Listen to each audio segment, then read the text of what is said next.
Assalamu alaikum, I'm Aisha and you're watching Samaa News. Here are today's headlines.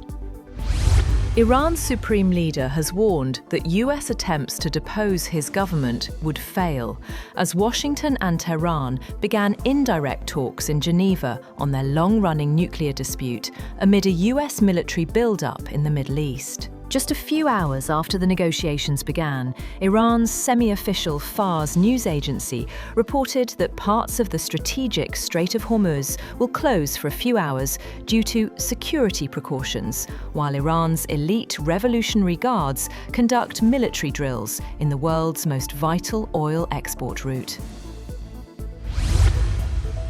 Meanwhile, US President Donald Trump has said that he will be involved indirectly in high-stakes talks between Iran and the US over Tehran's nuclear program, adding he believed Tehran wanted to make a deal. Trump told reporters aboard Air Force One that these talks will be very important. Asked about the prospects for a deal, Trump said Iran has long sought a tough posture in negotiations, but learned the consequences of that approach last summer when the US bombed Iranian nuclear sites.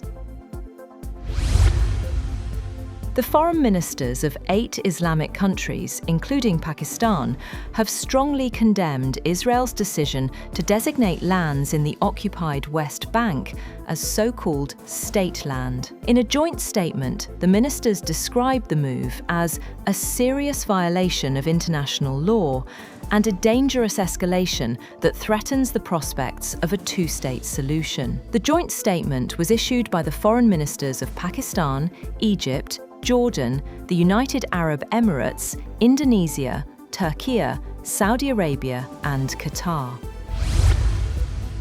Bangladesh Nationalist Party leader Tariq Rahman has been sworn in as Bangladesh's Prime Minister, marking a decisive political shift in the South Asian nation after his party's sweeping parliamentary election victory. Rahman, son of former Prime Minister Khalida Zia and assassinated President Ziaur Rahman, takes office facing urgent challenges, including restoring political stability, rebuilding investor confidence, and reviving key industries such as the garment sector after the prolonged turmoil that followed the Gen Z-led uprising that toppled Sheikh Hasina's government in 2024.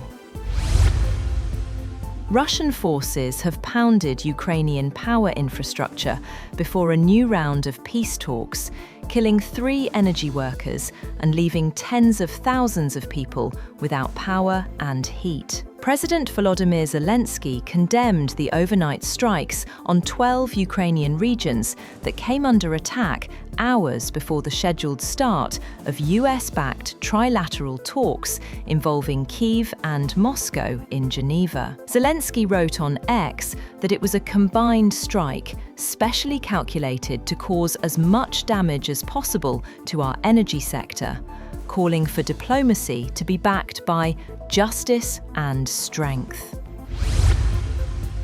At least 11 security personnel embraced martyrdom after terrorists targeted a joint forces checkpost in Bajaur on Monday, the military's media wing said. According to ISPR, 12 attackers were killed when troops foiled the assault. The militants reportedly rammed an explosive-laden vehicle into the checkpost's perimeter wall, causing a powerful blast that destroyed the structure. A young girl was also killed in the explosion, while 7 others, including women and children, were injured. Authorities said sanitisation operations are ongoing in the area. New Mexico lawmakers have passed legislation to launch what they said was the first full investigation into what happened at Zorro Ranch, where the late US sex offender Jeffrey Epstein is accused of trafficking and sexually assaulting girls and women. A bipartisan committee will seek testimony from survivors of alleged sexual abuse at the ranch. Legislators are also urging local residents to testify. That's all for now. For more updates, visit www.samaa.tv. Thank you for watching Samaa News.